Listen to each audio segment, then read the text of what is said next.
What's your perspective on that as a roofer? I have not figured out the right mixture of that yet. We definitely tend to be on the opposite side of like smaller net. So here's a good example. We signed up with a very popular platform that does not advertise that they are a lead gen service, but that's one of the reasons why we signed up with them. I'll just say it's roofing.com. Roofing.com, they're great people. I like everybody there. They're great. Limitless is GPO is connected to them. Like there's great people. Well, and they were very straightforward and honest with us, but we tracked it. Kathleen and I talked about this actually last week. In about a 5 week period, I believe we had 19 leads from them. 18 of them were horrible, like either like not real numbers, straight to voicemail, a lot of time, effort, and energy that Kathleen had to put forth. And we were doing like instant, like within 60-second responses to these leads. So we had really good speed to lead and they weren't real. And one of them was real and it was a repair and they didn't do the repair. That is a rough situation. That's a lot of, I mean, even if there, that's a demoralizing thing for Kathleen or anyone at the organization to have to do. Like, oh, here's 3 more leads, gonna do these. It just then the energy goes down for the anyone who's trying to sell those or set those appointments. Like, it's a horrible situation to be in. And we've done over the years, over the past 8 years, we've had other lead services like that where it is a wide net.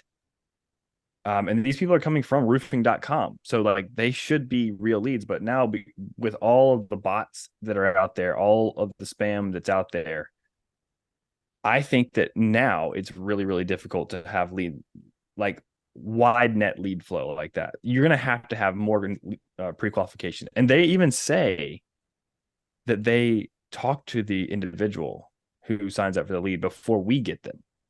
So I don't know if that's true or not. It doesn't really matter. 18 out of 19 is not good. That's a waste of time. That's a really big demoralizing. That's a really big cultural thing that people are going to quit from your organization if you have to run those leads all the time like that. If that one lead had been had turned into a roof, would that have made it all worth it? No, You absolutely wouldn't. not. You would rather not No, have that lead than have no, to go that's through the correct. 18. How Absolutely. many of those, we'll call it even number. We were talking about 20. We'll just say it's Mm-hmm. 20 leads. How many of those 20 leads have to turn into work for it to be worth it to pre-qualify the full 20? We talk about this a lot in the River Show podcast about pre-qualified lead versus a lead. Like I get it from a marketing perspective. It is very difficult the way things are set up right now. We have to be more creative. I'm really excited to be working with Brad Akers.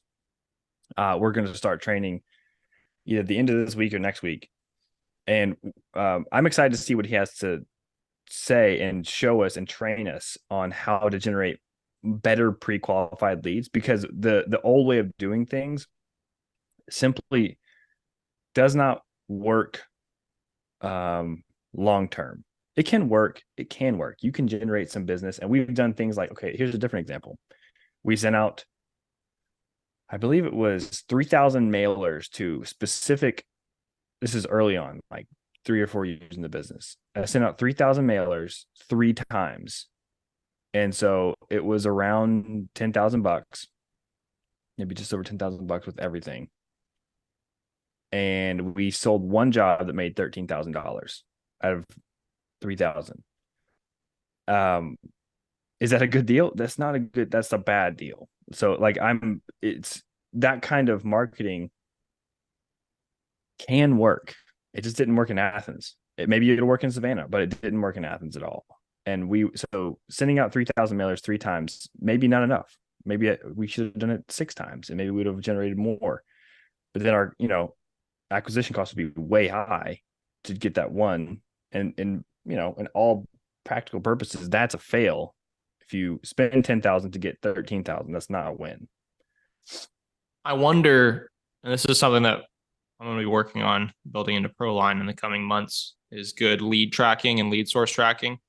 I wonder, are you also including referral business that might have come from those jobs that you completed. Maybe you didn't make money on the initial job, but then if you get a Sure. referral and then they close, that's technically still a result of that, Yeah. that marketing. Secondary, it's an indirect lead source. It is almost impossible to track that. It really, really is. There's like a few people that we have that give us consistent referrals, but it, like, just inputting the data into CRM.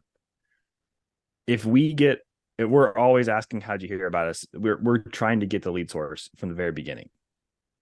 They typically say Google. Okay, fine. Well, at the end of the job, well, actually my neighbor referred me. So, but it's in the CRM as Google, and it's really a referral from Brian.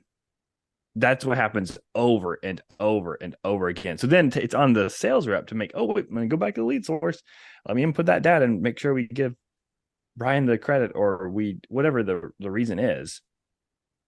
It's lead source has been something that's very difficult unless you use a QR code or you have landing pages on your website. It's almost impossible to be really accurate about that.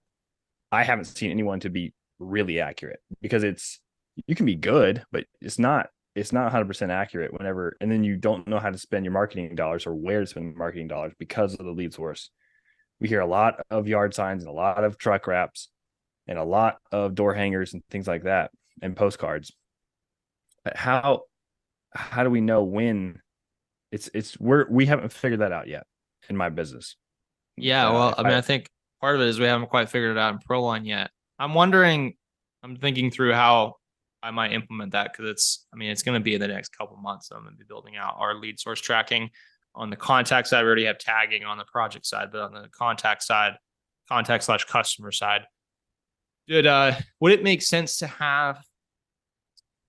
What I'm kind of thinking is that you should have lead source, but then you should also have a referred by field where you can input another contact that referred that contact or that customer. And then in the analytics, both should be tracked, because I think if a job comes in, so here's kind of the scenario I'm thinking. If they came through Roof Quote Pro, but they're saying, hey, my neighbor referred me. But what happened is the neighbor referred them. Then they went to your website, filled out Roof Quote Pro. You want to know that the lead source was Roof Quote Pro, but you also want to know that that's a secondary sale as a result of whatever lead source was with who they referred them.